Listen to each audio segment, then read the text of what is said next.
Hi guys, welcome back to the channel again for something a little bit different. I hope you're all well today. So basically what I want to put out there as a reference video for you guys to use as a guide is just my settings that I use in iRacing. That gives me the best visual quality but also allows me to achieve 100 FPS. And going back to the days when I was planning what I was going to build for my sim rig, I was a little bit apprehensive about building with triple 1440p because it's obviously quite demanding resolution. And there wasn't a lot of videos out there when I was investigating what sort of FPS I would get running 7680 by 1440p. And I struggled and I took a bit of a gamble, to be fair, just sort of using a few calculations and a few sort of approximations of what I thought I might be getting. You know, it was nothing scientific or accurate. It was really just complete guesswork based on one screen to give me a rough idea. But obviously, when you're spending or you're due to spend so much money making a sim rig, you want to be absolutely sure of the performance that you're going to be getting with your setup and with your screens. So like I say, it was a big chance that I took. So if this video helps out anybody that's looking to build a sim rig and they're not sure whether to go for, triple 1080p monitors, triple 1440p monitors, a 4K screen, an ultra wide screen, you might be able to sort of look at this video, look at the amount of pixels that I'm pushing through, the resolution, the performance that I'm getting, the graphical settings that I've selected in iRacing. You might be able to use that as a reference, as a guide, just to sort of work out what is possible with your rig, what sort of performance you're likely to get. Are you going to be happy with that performance? What you need to spend to upgrade to achieve that performance, and so on. So yeah, if this helps out somebody, that would be absolutely fantastic. Right, so naturally we'll start at the top and work our way down. What I'll do is I'll briefly go over each point and my reasoning why I've personally set them as I have. You'll see down the bottom there a brief description of what they do. I won't read out all that and bore you. If you need to read that, you can pause the video. I don't want to waste your time, so I'll just keep this as brief as I can. So we're going to start at the top. So the resolution 7680 by 1440. That's obviously three screens put together in NVIDIA surround. So like I said earlier in the video, these are 2560 by 1440p screens. So that's just a multiplication of those three. UI zoom 100%. Yeah, that's just the UI zoom. You can change the size of the boxes and everything, but you know, that doesn't need to be changed for me. That would probably be more beneficial to somebody using VR, I guess. So multi-GPU support, I've only got one GPU, obviously self-explanatory. If you had more in your system, you would choose whatever you need to choose. I'm not even sure iRacing supports multi-GPU, so I guess it does, hence why it's there, but something I've never tested. So number of screens, 3. I'm using multi-projection. I've been told to select SMP, but I get better performance and better field of view if I leave this to multi-projection. If I choose SMP, what it does is it messes with my field of view to the right. It'll change what I can view, but this one works out just lovely for me, so I leave it at that. We're not running full screen because we're running a lot of apps, as you've seen in my videos, so it requires us to be in windowed mode. I use Race Labs overlays and some other little bits and bobs, so I can't use full screen for that because it won't show the overlays over the top of the screen. We don't need a border on it. Alignment, we don't need that, it's all in line at the minute. Gamma and brightness is directly linked to HDR. My monitors are HDR, but we'll come to that setting a little bit later as we work our way down. But that would affect your HDR strength. So you can obviously adjust that to whatever suits you, but I just run it as default. Moving over to the right here, these are my monitor specifications. So iRacing has got a really good tool that you just input your details into these three boxes. Your viewing distance, so you're from your eyes to your front monitor, that's the third box down. You've got your including bezels, excluding bezels, So once you populate all that and you're viewing your angle between your screens, it will work you out a field of view automatically, and it comes back at 141 for me, judging at how I've set my rig up. So we're going to go down to the performance. This is the important stuff. So the one at the top here, the max quality and max frame rate slider, that's a default setting that iRacing put up there. As you move that slider across, what it'll do is it'll change all your settings below. But because I use a custom, I just set it all the way to max quality, and then I've just, changed a couple of these, which is why there says custom to the right of it. So start at the top. So we've got sky and clouds. I run mine at high detail. I like eye candy, so I want as many of these as high as possible. But I quite like immersion in my sim, so I always try to set these as high as I possibly can and then work back if I get performance issues. But I do like eye candy. Cars, obviously, that is a no-brainer. High detail. It's a racing sim. I want to see cars. I want to see good cars. So I've got that set to high detail. No problem whatsoever to run that. That is a no-brainer as far as I'm concerned. Right, onto pit objects. High again on that one. Again, I need to see, or I want to see as much in the pit lane or in the pit boxes as possible. So I guess everything in the pit lane, cones, pit crews, people, mechanics, I guess that's covered under that setting there. So I run high detail on that. That's again pretty essential for me to get that immersion.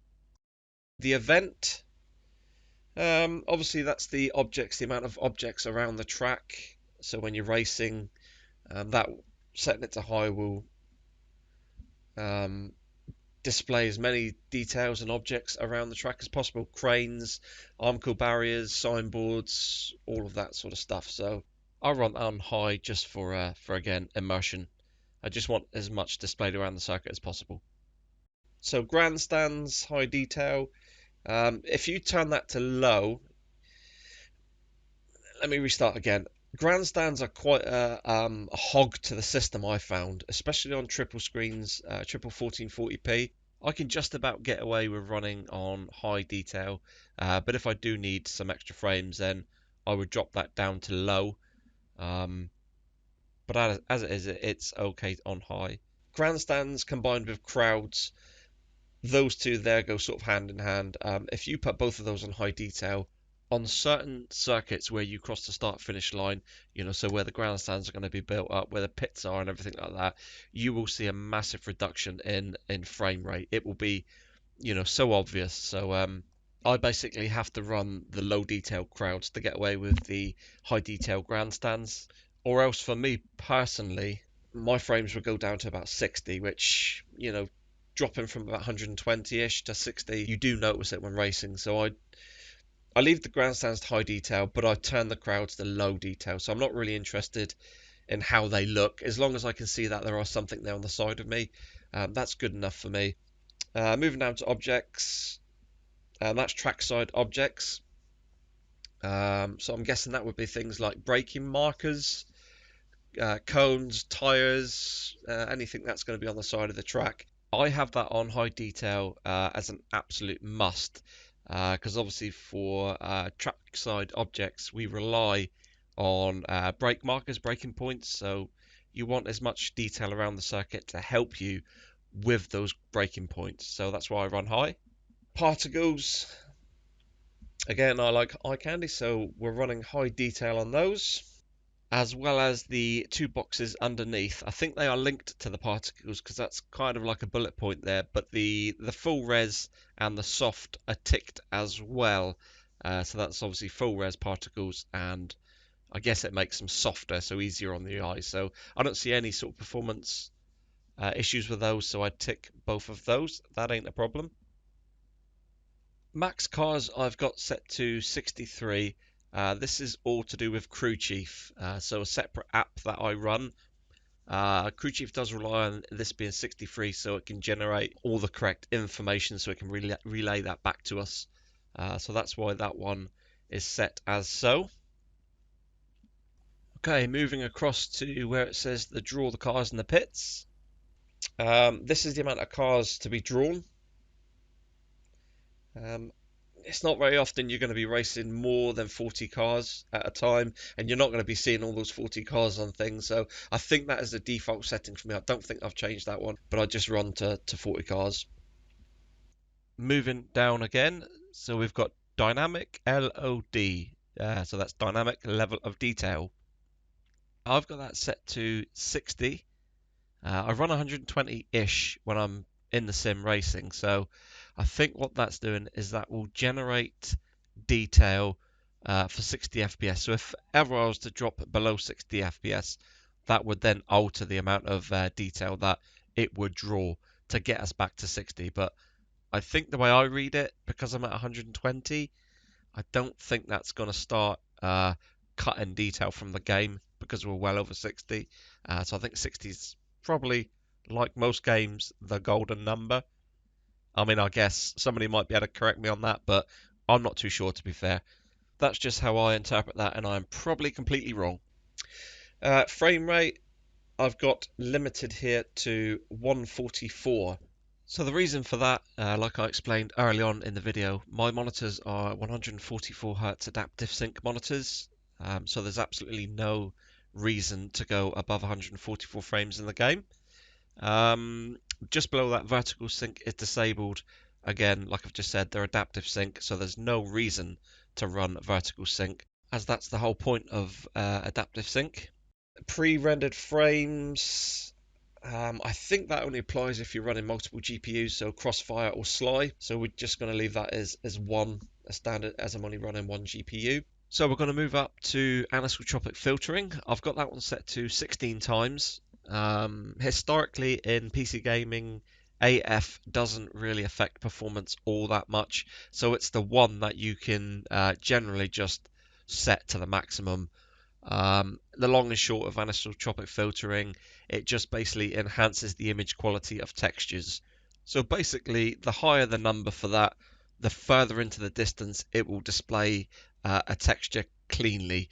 So 2x, say for argument's sake, will only render a fence, say 50 yards away clear, whereas 16 times it might be rendering that fence so you can see all the sort of the wires and everything 200 yards in the distance. Do you know what I mean? So that's all AF is. So just basically set that as high as possible. However, AA is the opposite. AA is the one that really does kill performance. Generally in PC gaming, it's the one where, yeah, it's going to cost you the most frames the higher you go. Generally, the higher resolution monitors you've got, you don't need to run as much. Obviously, a 4K monitor, you wouldn't need to be running 8 times AA because a 4K resolution will make the edges quite sharp anyway. So I've got this here set to 4x. There is an option down here, bottom right, look, which says FX AA. That's actually the worst type of AA, in my opinion, that you can select. It tends to make the image quite blurry, in my opinion, and it's normally the one type of AA which costs the least amount of frames. So it's normally the lowest of the pile. On my screens, I can get away with 4x. 2x, I can see jaggies, especially in the car, like so where the shadows come through the car, where the if you've got like a car number on your window, like taped onto your window, where the sun shines through and that casts a shadow on the dashboard. If I set that to 2x, I'll see jaggies on that number, and you don't want that. 4x cleans it all up for me. Seems to be the sweet spot. 8x is just a little bit too demanding for triple 1440p, so can't really get away with that one in certain situations. So 4x is absolutely good enough. It really is. Render dynamic track detail. So this will be things like, I guess, stuff that comes off the car like marbling, rubber, dust particles. So if you go off track and then you come back off track, that will obviously render dust that's in the air, that sort of stuff. So you want that on for immersion. Dynamic tire data.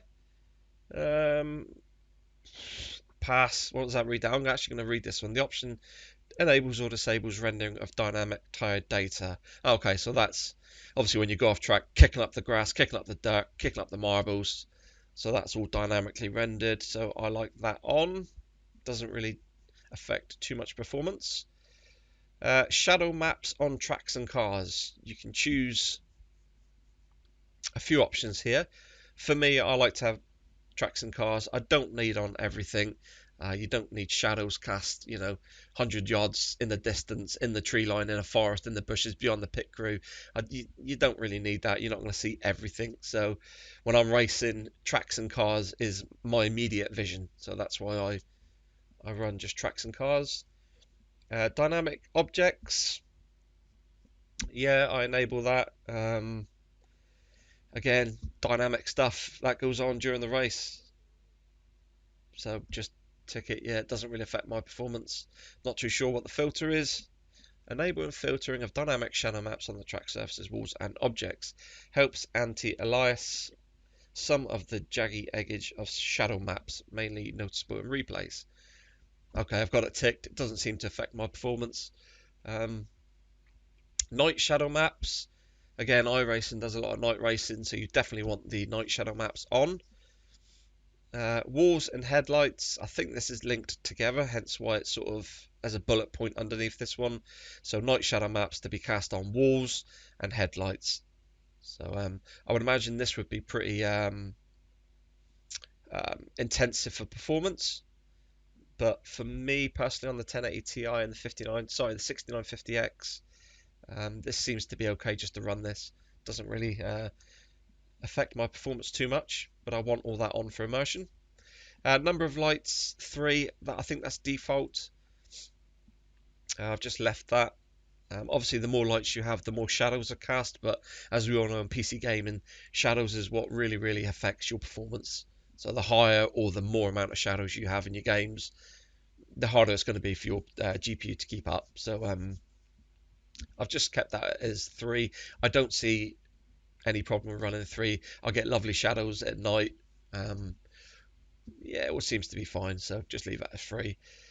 This one here, for a time, I was running PCF 16p, but during the evening, so during dusk and dawn, night races, that transition between the dawn to daylight and then daylight to dusk, when I had that on 16p, that was causing massive performance problems for me. I was really dropping it on certain circuits down to about 60 FPS.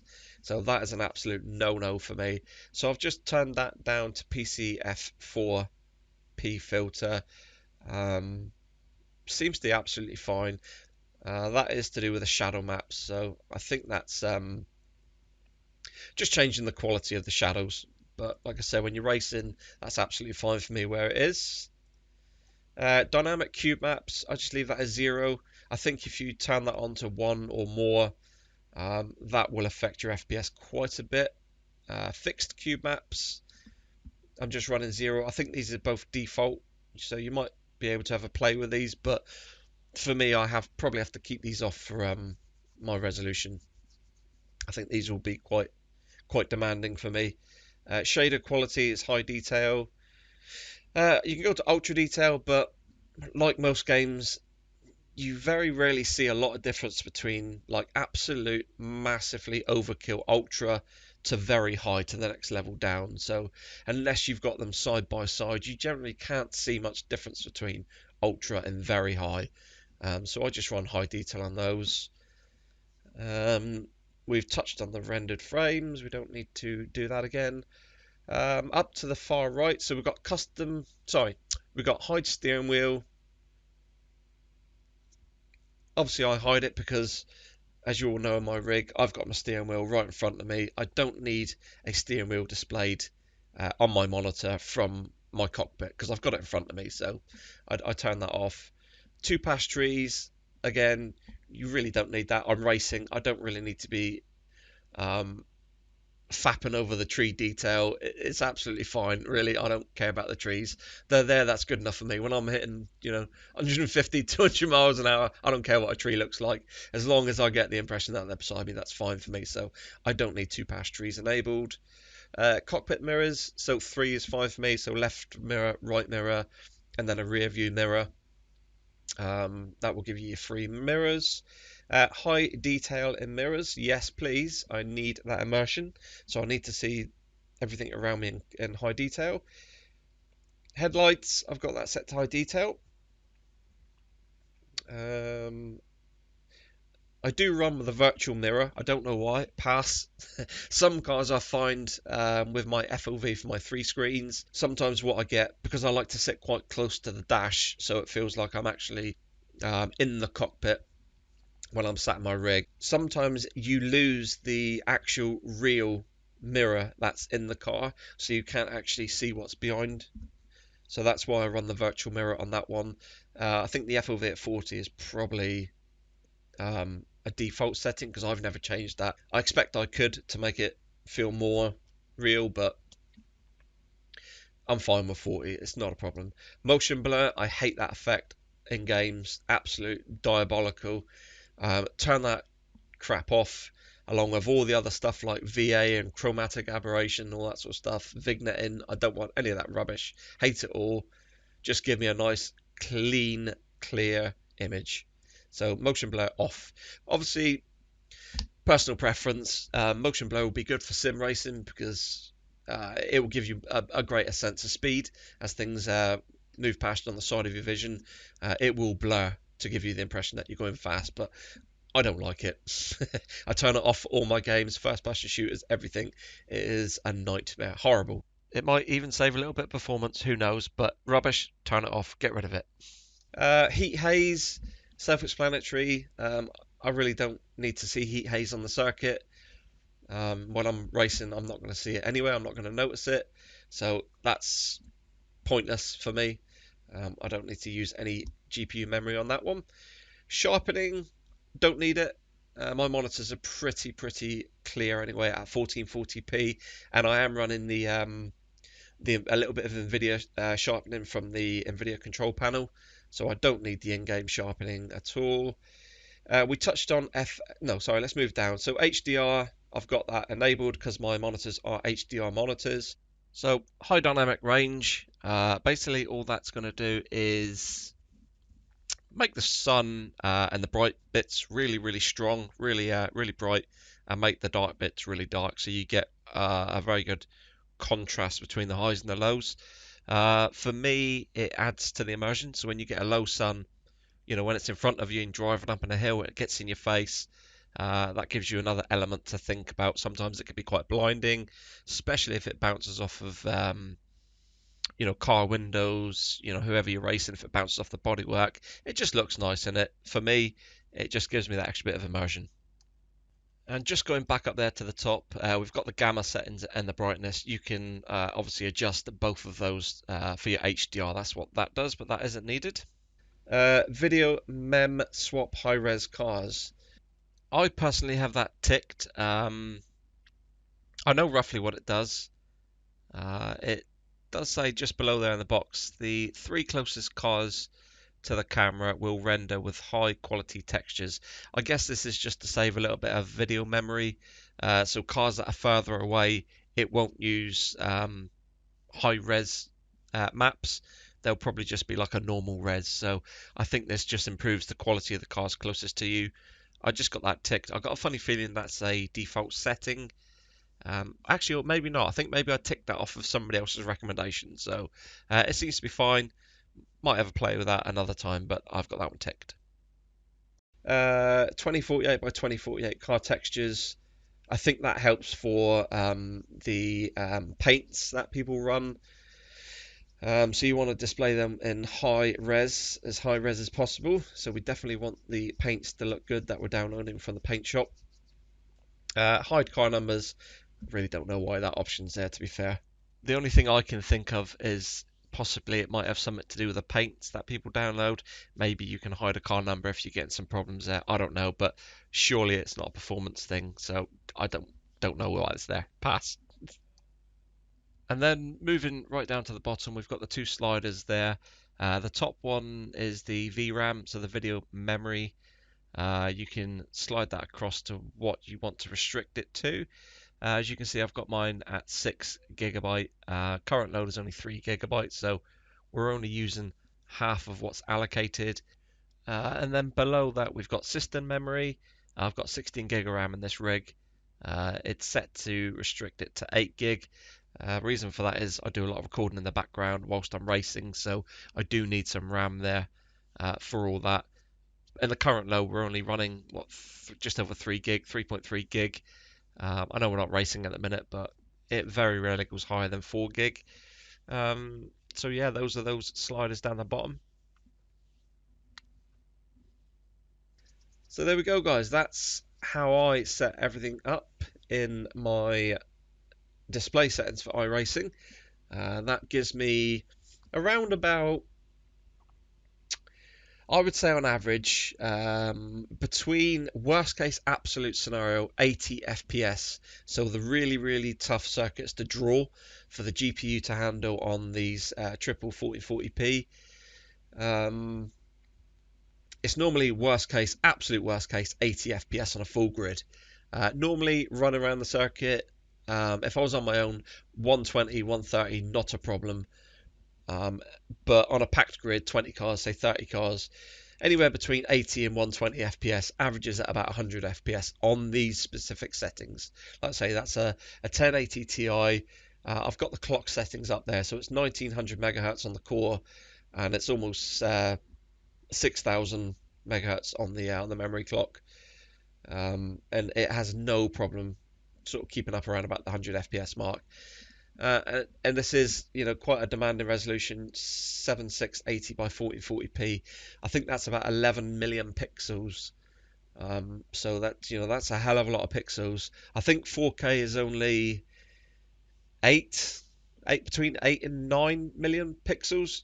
So if you've got a 4K monitor, just one monitor, these settings you'll be easily be able to hit around about 100 FPS, 120 FPS without any doubt whatsoever. So yeah, that's what I use. That gives me the graphic detail that I get in my videos, and it gives me good frames per second, which is good for the lag and all that sort of stuff, because you don't want to be running too low. If you're under 60 FPS, the input lag on the steering wheel, it will be delayed, so it won't be as snappy, so when you turn in, it won't turn in as quick. So you really want to keep your FPS as high as possible, and getting a nice sort of mix between your frames per second and your eye candy in front of you. Like I said, these exact settings here do that for me. So I really hope this video is beneficial to some of you guys out there. I apologise it dragged on a little bit longer than what I was planning. I thought it would only take about 5 minutes to go through this, but took a little bit longer than that, so I apologise for that. If you did make it all the way through the video, thank you for doing that. I do appreciate you taking the time out of your day. Don't forget to hit the thumbs up, subscribe to the channel if you like the content, and hit that bell for notifications. Take care, and I'll see you on the next one. Cheers, guys.